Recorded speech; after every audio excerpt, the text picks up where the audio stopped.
வர சொல்ல அந்த கிழவனை. வந்திருக்கிறது கிளவு மாதிரி இல்லையா? யாருக்குல போன போட்ட? உன் அப்பே வரல. வந்திருக்கிறது ஏன் அப்ப இல்ல, உனக்கு அப்ப. யாருன்னு பாருங்களே.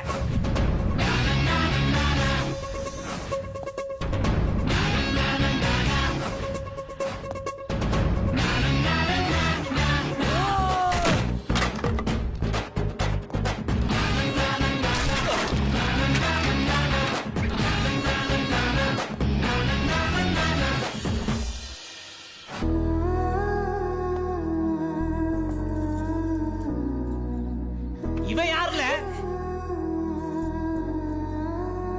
ஏன் அண்ணன் கூப்பிடாமையே என் கல்யாணத்துக்கு வந்தவர். எனக்கு ஒரு பிரச்சனைன்னு கூப்பிட்டா என்ன மன்னிச்சிருந்த. எனக்கு என் அண்ணனும் முக்கியம். இவன் ரொம்ப முக்கியமாம்ல. இவன் அடிச்சவங்க அப்பன வர சொல்ல.